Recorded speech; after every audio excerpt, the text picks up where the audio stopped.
Welcome back વિદ્યાર્થી મિત્રો. તો વિદ્યાર્થી મિત્રો, આપણે લાસ્ટ ટાઈમ ભણતા હતા યુઝ સો ધેટ. હવે અત્યાર સુધી ભાઈ મેં એવું ભણાવ્યું કે ધેટ મૂક્યા પછી આગળ આપેલ કર્તાનું સર્વનામ. કોઈ વિદ્યાર્થીના મનમાં પ્રશ્ન થાય, સર તમે એવું ભણાવ્યું પુરુષ કે છોકરો હોય તો હી, ભાઈ સ્ત્રી કે છોકરી હોય તો સી, ચલો ભાઈ બહુવચન ધે, પણ સર નિર્જીવ હોય તો શું કરવું? હવે યાદ રાખજો વિદ્યાર્થી મિત્રો, આગળનો કર્તા નિર્જીવ હોઈ શકે. તો ભાઈ નિર્જીવ હોય તો કોઈ વિદ્યાર્થી ખુશ થઈ એનું સર્વનામ ઈટ કદી મુકાતું જ નથી વિદ્યાર્થીઓ. એટલે યાદ રાખજો, કોઈ વિદ્યાર્થી ભાઈ નિર્જીવ વસ્તુ, પ્રાણી, પશુ, પક્ષી એ જોઈને ઈટ ના લખે.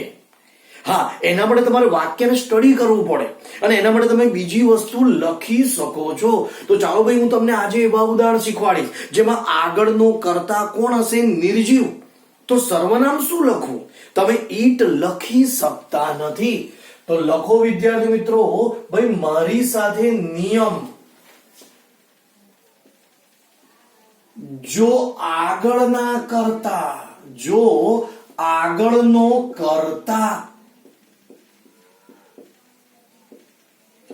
નિર્જીવ હોય તો ધેટ મૂક્યા પછી, જો આગળનો કર્તા તમારું નિર્જીવ હોય તો ધેટ મૂક્યા પછી વધારાનું બહારથી કર્તા લો. જેમ કે ભાઈ તમે કર્તા તરીકે લખી શકો છો એનીવન. તમે કર્તા તરીકે લખી શકો છો નો વન. હવે વિદ્યાર્થી મિત્રો, હું તો હંમેશા સજેશન એવું કરું છું કે જેમ બને એમ ભાઈ આપણે એનીવન જ કર્તાનો ઉપયોગ કરવો. જો આગળનો કર્તા નિર્જીવ હોય તો ધેટ મૂક્યા પછી વધારાનું બહારથી એક કર્તા લઈ લેવાનું. અને એ કર્તામાં છે ને બે આવી શકે છે, એનીવન, નો વન. પણ એનીવન માં ફાયદો એટલો છે કે તમે કાર્ડ પ્રમાણે કેન નોટ કે કુડ નોટ લખી શકો છો. આ યાદ રાખજો. જેમ આપણે કેવું કર્તા મૂક્યા પછી કાર્ડ પ્રમાણે કેન નોટ, કુડ નોટ, તો તમે એનીવન લખો ને તો કેન નોટ, કુડ નોટ લખી શકાય છે. પણ માની લો કોઈ વિદ્યાર્થી કે સર ના હું તો લખીશ નો વન, એટલે ભાઈ મને કોઈ વાંધો નથી, તો નો વન લખે ને તો ભાઈ નો નકાર કહેવાય. તો પછી તારે કેન નોટ ના લખાય, ખાલી કેન લખાય. કુડ નોટ ના લખાય, ખાલી તારે શું લખવું પડશે? ઓનલી કેન કાં તો કુડ. રીઝન એટલે કે નો નકાર ઓલરેડી આગળ આવી ગયું છે. તો ભાઈ નો વન માં તારથી કેન નોટ ના લખાય. નોટ એટલે નો જ કહેવાય. તમે કેન લખી શકો, નો વન પછી કુડ. પણ વિદ્યાર્થી મિત્રો, મેં તમને બચપનથી શું સમજાવ્યું કે ભાઈ ધેટ મૂક્યા પછી આગળ આપેલ કર્તાનું સર્વનામ અને વધારાનું કેન નોટ અને કુડ નોટ. તો તમે હંમેશા એનીવન મૂકી કેન નોટ, કુડ નોટ લખજો. પછી તમારી ઈચ્છા. નો વન માં જો ભૂલથી કેન નોટ, કુડ નોટ લખાયું, માર્ક્સ નહીં મળે. તો ચાલો વિદ્યાર્થી મિત્રો, ભાઈ હું તમને આવા બે ઉદાહરણ સમજાવું છું અને પછી આપણે અડધા એમાં લઈશું આપણે સજીવ અને નિર્જીવ બંને ઉદાહરણ. જેમ કે પહેલું ઉદાહરણ, the box is too heavy to carry. તો વિદ્યાર્થી મિત્રો બરાબર ધ્યાનથી જુઓ. ભાઈ તમને ટુ આપેલું છે અને હજી બી કહી દઉં, કૌંસમાં અડધા વાક્યમાં લખ્યું હશે શોઈંગ રિઝલ્ટ. ચાલો ભાઈ, આપણો તો નિયમ છે ટુ ને કાઢી નાખીએ એટલે આ રીતે વાક્ય લખાશે, the box is so heavy. ચલો આ ટુ ને કાઢી શું મુકાય? ધેટ. બસ વિદ્યાર્થીઓ ધ્યાન આપો, ધેટ મૂક્યા પછી આગળ આપેલ કર્તાનું સર્વનામ. તો ભાઈ બોક્સ, તો બધાને ખબર છે બોક્સ નિર્જીવ છે, તો હું નિર્જીવ હોય તો શું લખીશ? એનીવન. અને is એટલે વર્તમાન કાળ. anyone cannot carry. ભાઈ વજનદાર છે એટલે કોઈ નહીં ઉચકી શકે. સાચી વાત છે. કોઈ કે ના સર મારે anyone ને બદલે no one લખો તો લખાય, તારે આવું લખવું પડશે. no one can carry. પણ ભાઈ હું ના પાડું છું કે no one જેમ બને એમ ના લખશો. એક બીજું ઉદાહરણ,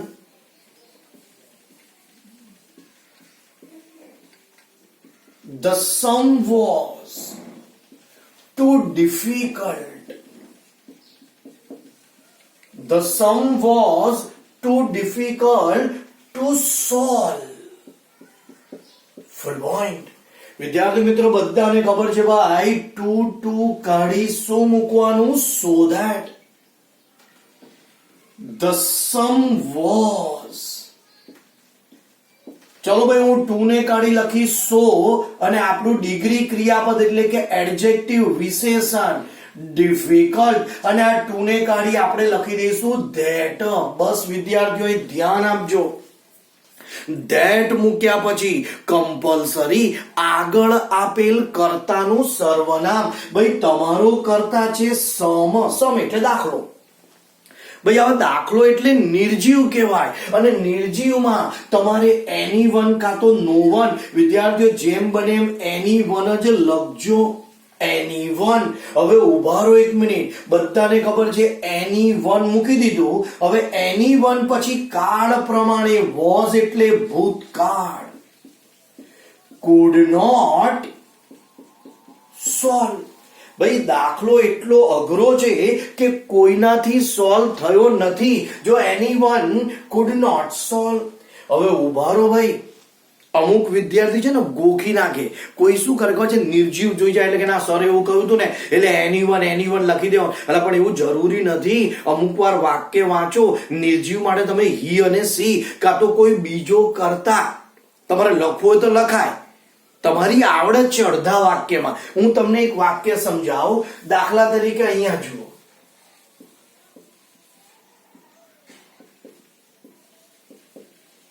The lion is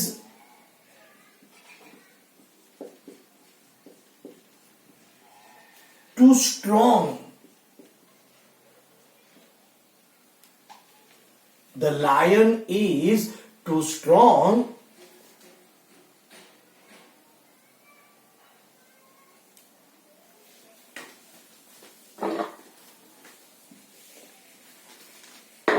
The lion is too weak to jump. વિદ્યાર્થી મિત્રો બરાબર બોર્ડ ઉપર ધ્યાન આપજો. પહેલું તો બોલો ટુ જોઈ જાય એટલે બધાને ખબર છે આપણે બનાવવાનું છે so that. ચાલો હું સો બધી વાક્ય લખીશ. The lion is so weak. બોલો આ ટુ ને કાઢી શું મુકાય? ધેટ. હવે કેટલાક વિદ્યાર્થી પાસે કેવું, સરે આપણને શું કહ્યું હતું કે ધેટ મૂક્યા પછી જો અહીંયા શું થાય, અહીંયા કઈ રીતે વિદ્યાર્થી બિચારો કન્ફ્યુઝ થાય, વાંચે કન્ફ્યુઝ થાય. જે ગોખણી હોય ને ગોખણીઓ એ તો તરત જ કહી દે. ધેટ મૂક્યા પછી આગળ કોણ છે?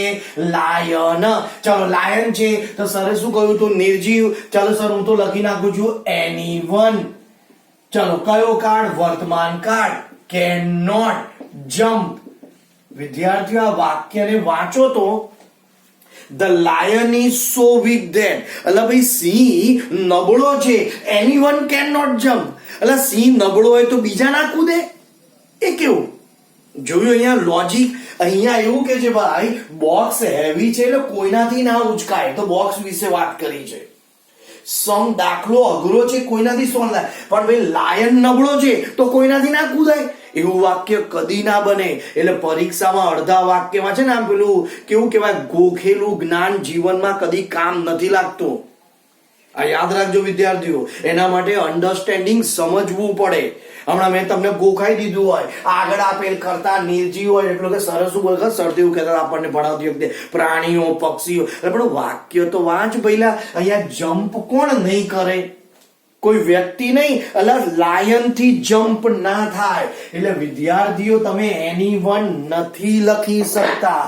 આવું આવે, લાયન એ પુરુષ છે ભાઈ, તો હવે તો લાયન માટે તમે હી લખો. હમણાં લખ્યો લાયનેસ, તો તમે સી લખી શકો છો. પ્રાણીઓ માટે હી અને સી વપરાય, તો જરૂર ઈટ તો ના જ લખાય, આ યાદ રાખજો. તો lion is so weak that, તો જો મારે લખવું પડે હી, કેમ કે લાયન જમ્પ નહીં કરે. વર્તમાન કાળ, હી કેન નોટ જમ્પ. તો જુઓ વિદ્યાર્થી મિત્રો, એવું જરૂરી ને ગોખણપટ્ટી નહીં કે એની વન ને નો વન ટપકાર ટપકાર કરવાનું, ખોટું પડે, કેમ કે ભાઈ લાયન ની વાત કરી છે. એટલે જુઓ, આ રીતે તમે વાક્ય લખી શકો છો. તો વિદ્યાર્થી મિત્રો, મેં તમને ભાઈ આ વાક્ય લખાય, ચલો 2 મિનિટનો સમય ઝડપથી લખી લો. હવે આપણે અડધા લખીશું.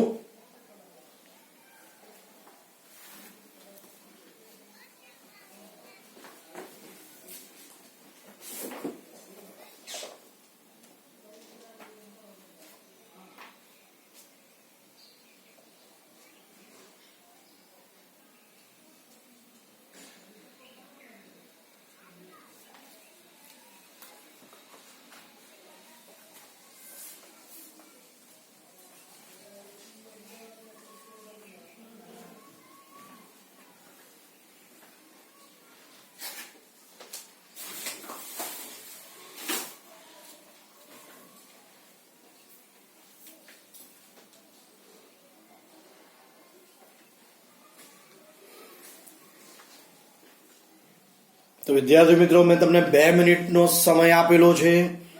ઝડપથી 3 વાક્ય લખી લેવાના. અને હવે આપણે ભાઈ ભણીશું અડધા વાક્ય. અને અડધા વાક્યમાં બધા વિદ્યાર્થીઓએ બરાબર ધ્યાન આપવાનું છે. તો વિદ્યાર્થી મિત્રો, ટાઈમ ઇઝ ઓવર. 2 મિનિટનો સમય પતી ગયો. તમે લખી લીધું હશે, ફોટો મળી જશે. બસ હવે બધાનું ધ્યાન બોર્ડ ઉપર, અને કોઈ લખે નહીં. ચાલો હું તમને 4 વાક્ય અડધા સમજાવું. અડધા વાક્યમાં બરાબર ધ્યાન આપજો. હું અહીંથી ડાયરેક્ટ લખું. ચલો નંબર 1, અડધા છે એટલે નંબર 1 લખીશ. Montu is so fat blank. અને કૌંસમાં હશે આ રીતે, બોર્ડમાં આવું જ પૂછાશે. ભાઈ બોર્ડ હોય એટલે 12મું હોય કે 11 હોય. તમારા માટે પરીક્ષામાં તો શોઈંગ રિઝલ્ટ યાદ રાખજો વિદ્યાર્થી મિત્રો. Showing result, result no meaning 3 વસ્તુનો ઉપયોગ કરી શકો છો. ટુ, સો ધેટ અને ઇનફ ટુ. અત્યારે મેં તમને ફક્ત સો ધેટ ભણાવ્યું છે, એટલે આપણે સો ધેટ નું. અને જો તમને વાક્યમાં સો આપેલું જ છે, બધાનું ધ્યાન બોર્ડ ઉપર. કદી ઉતાવળ ના કરતા. હવે તમને એક બીજી વસ્તુ બી શીખવાડીશ. મને કહો, આ વાક્ય તમને આપ્યું છે કે ભાઈ મોન્ટુ ઇઝ સો ફેટ. પેલું કેવું હતું, ટુ માંથી તમે ટુ માંથી સો ધેટ માં જાઓ, એટલે એવો મિનિંગ છે કે ટુ માંથી સો ધેટ માં જાઓ એટલે નકાર જ બનાવવાનું. પણ મને કહો, અહીંયા તમને એવું કહ્યું છે કે આ વાક્ય ટુ નું છે. આ વાક્ય ઇનફ માંથી જાઓ તો હકાર જ બનાવવાનું. પહેલાના વિદ્યાર્થી માટે યાદ રાખવું પડે. રિમૂવ ટુ એટલે સો ધેટ નું વાક્ય હકાર બને. રિમૂવ ઇનફ ટુ, જેવું ઇનફ તમને ભણાવીશ તો એ વાક્ય હકાર જ બને. ટુ નું નકાર અને ઇનફ માંથી સો ધેટ દાવ, એટલે એનું મિનિંગ ખબર પડી તમને. સો ધેટ ના વાક્ય હકાર પણ બને અને નકાર પણ બને.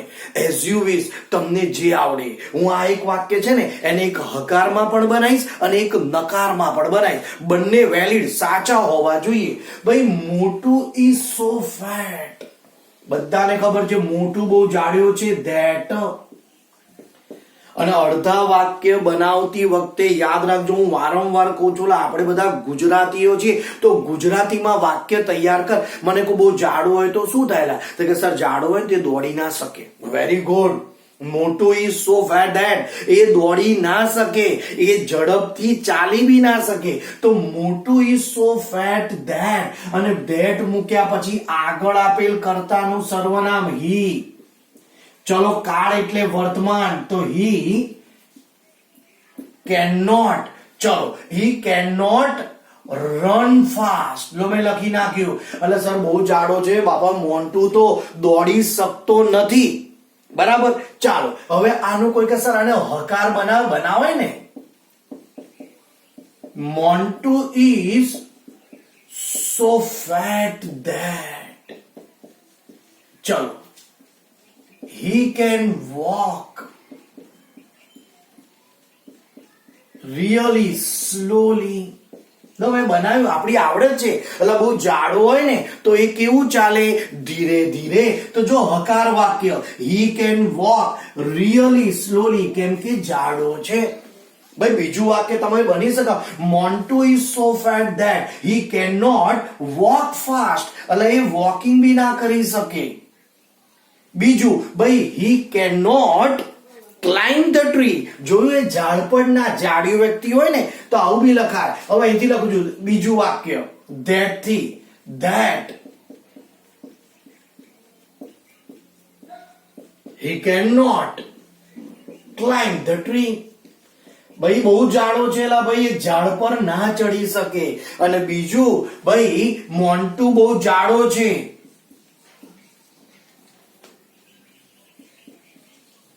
he can take rest. બહુ જાડો છે ને એટલે આરામ બી બહુ કરે છે. he can take rest. તો વિદ્યાર્થી મિત્રો, હકાર વાક્ય, નકાર વાક્ય તમારે બનાવવાના, પણ એવા બનાવવાના જે યોગ્ય હોય. એક બીજું ઉદાહરણ,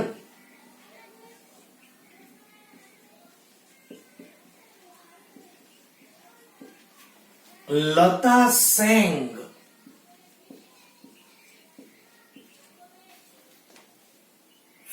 so sweet blank. વિદ્યાર્થી મિત્રો, બોર્ડ ઉપર જ ધ્યાન, કૌંસમાં લખ્યું હશે શોઈંગ રિઝલ્ટ. અને હજી બી કહી દઉં, અડધા વાક્યમાં કોઈ જરૂરી નથી કે તમે can not, could not, can, could. યાદ રાખજો, તમને જે યોગ્ય લાગે. હકાર પણ બનાવાય, નકાર પણ બનાવાય. હવે બોર્ડ ઉપર ધ્યાન, બોલો શું આપેલું છે? હા, તો તમે શું લખશો? ધેટ. આપણે ધેટ મૂકી દઈશું. બધાને ખબર છે ધેટ મૂક્યા પછી આગળ આપેલ કર્તાનું સર્વનામ. લતા એટલે સી. ચાલો ભાઈ, કાળ પ્રમાણે કેન નોટ, કુડ નોટ, હકાર પણ બનાવાય, નકાર. પહેલા હું નકાર બનાવું છું. તો ભાઈ સેંગ એટલે ભૂતકાળ, તો બધાને ખબર છે શું આવે? Could not. અને ભાઈ જે સરસ ગાય ને એ કદી હારે નહીં. Could not lose the competition. ભાઈ એ બહુ સુંદર ગાય છે એટલે કોમ્પિટિશન હારે નહીં. તો શું થશે ભાઈ? જીતી જશે. તો Lata sang so sweet that. જો અહીંથી બીજું હકાર વાક્ય, that, sorry, she could win the competition. જો ભાઈ અમે આ હકાર બનાવ્યો, તમારી આવડત છે. કોઈ કે સર બહુ સરસ ગાય છે તો એને મેડલ મળશે? હા મળશે. તો આવું આવે, that she could get medal. ભાઈ બહુ સરસ ગાય છે તેણીને મેડલ મળશે. કોઈ કે સર નકારનું બનાવાય ને, ધેટ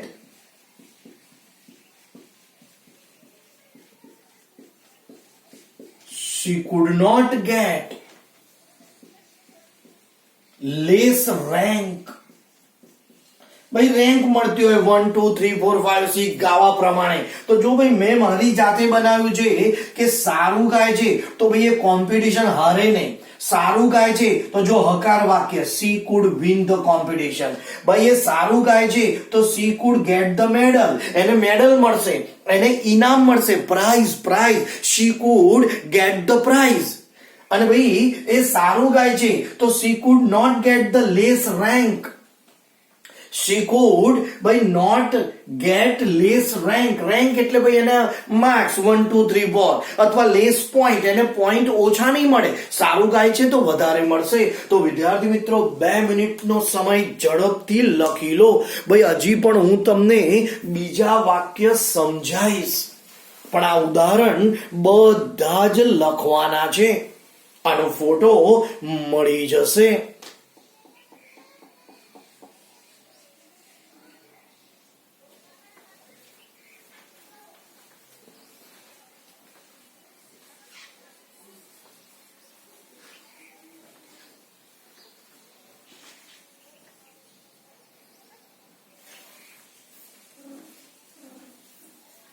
તો વિદ્યાર્થી મિત્રો, થોડી મહેનત કરો, વાંચો, તમે બી પ્રયત્ન કરો. હજી બી હું અડધા વાક્ય શીખવાડીશ. આ હતા વાક્ય બેક સાઈડ, ભાઈ હું ફ્રન્ટ વાળા બી શીખવાડીશ. Okay, see you on next.